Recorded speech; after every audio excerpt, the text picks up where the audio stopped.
Salam sahabat, mari bicara hidup untuk hidup seutuhnya.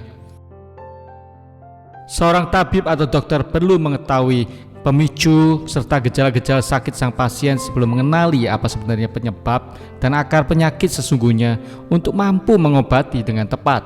Maka mari kenali objek pemicu atau trigger kekhawatiranmu. Seorang manusia bisa khawatir tentang dirinya sendiri ataupun manusia lain seperti pasangan, anak, orang tua, keluarga, bahkan makhluk hidup lain seperti binatang peliharaan.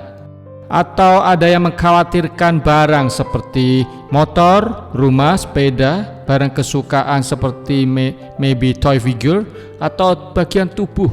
Atau ada juga yang mengkhawatirkan tentang pendidikan, kegiatan seperti hobi, acara, traveling, atau pekerjaan dan karir.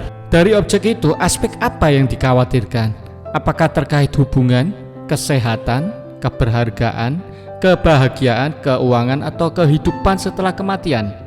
Semua hal itu bisa menjadi pemicu atau trigger, tetapi ada hal lain yang menjadi sebab sebenarnya dari kekhawatiran. Yang pasti ada pemikiran atau perspektif terhadap hal-hal itu. Ada kejadian, informasi yang masuk yang memunculkan pemikiran tertentu dalam hidupmu yang kamu percaya sebagai hal yang benar, yang kemudian menjadi benih yang menumbuhkan kekhawatiran dalam hidupmu. Kita bisa mengenali uang palsu serta membuangnya bila kita mengenali uang asli dengan baik terlebih dahulu. Maka kita perlu belajar mengenali pemikiran serta perspektif yang benar dan lebih baik untuk mampu membuang pemikiran yang salah atau kebenaran palsu tersebut. Lalu bicara khawatir berarti too much care atau kita memberi nilai atau perhatian berlebih pada hal tersebut. Terkadang kekhawatiran itu tidak perlu ada, namun muncul karena sesuatu yang kita beri nilai terlalu tinggi dari yang sewajarnya, sehingga kita menaruh perhatian berlebih pada hal tersebut yang kemudian otomatis menimbulkan kekhawatiran. Semakin kita mencintai, menyukai, dan menganggap penting suatu hal, maka mudah sekali muncul kekhawatiran terhadap hal tersebut. Berikutnya kita perlu sadari pada setiap hal yang kita khawatirkan, kita menaruh standar atau rule atau law yang menimbulkan responsibility terhadapnya. Ada kalanya seseorang memiliki kekhawatiran karena ada tanggung jawab dan beban tambahan yang sewajarnya atau seharusnya tidak perlu dia tanggung atau perlu ada. Hal ini biasa terkait dengan nilai, budaya, serta tradisi seseorang, atau bahkan bisa dari tuntutan orang lain, sehingga seseorang memiliki standar tertentu dalam hidupnya dalam mengukur dan menilai segala sesuatu. Hal lain yang terkait dengan kekhawatiran seringkali adalah past life or childhood bad seed. Peristiwa masa lalu yang menakutkan, menyedihkan, mengecewakan yang terjadi saat kita beranjak atau sudah dewasa bisa menjadi benih kekhawatiran. Namun apabila hal itu terjadi saat kita telah dewasa, mungkin kita bisa saja sudah menyadari kaitannya dengan kekhawatiran yang dialami. Lain halnya bila ada peristiwa terjadi saat kita masih anak-anak, saat kita remaja yang menaruhkan ketakutan, kemarahan, kesusahan, kesakitan.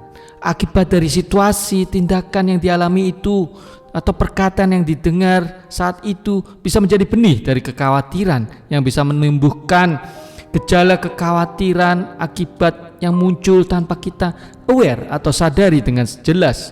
Dan bila mana ada kekhawatiran yang seringkali muncul terkait aspek atau objek tertentu saja, maka seringkali memang ada kaitan dengan kejadian masa kecil yang menjadi akar dari kekhawatiran itu. Untuk lebih memahami tentang trigger serta penyebab kekhawatiran, kita akan bahas dalam kasus kehidupan nyata yang sering terjadi. Contoh kasus kehidupan nyata yang sering terjadi yaitu seseorang khawatir saat dia akan menghadapi interview dalam pekerjaan baru yang dia lamar. Kita akan perhatikan 4 hal: perspektif, care, standard, past life. Lalu bagaimana seorang melakukan interview bisa khawatir? Ada aspek yang menyebabkan kekhawatiran. Seringkali hal ini terkait keuangan, hubungan, keberhargaan, serta aspek kebahagiaan. Lalu terkait interview pekerjaan, objek apa yang dikhawatirkan? Tentu pekerjaan itu, lalu diri sendiri dan keluarga. Bicara perspektif, Mengapa hal itu dikhawatirkan? Karena kita melihat pekerjaan ini, wah ini solusi terbaik masalah keuanganku ini. Itu bicara aspek keuangan. Lalu pekerjaan ini, aku berharap istriku lebih menyayangi aku setelah aku memiliki pekerjaan yang baru ini. Bicara aspek hubungan. Lalu dengan pekerjaan ini ada perspektif aku akan lebih dihargai keluargaku. Aspek keberhargaan.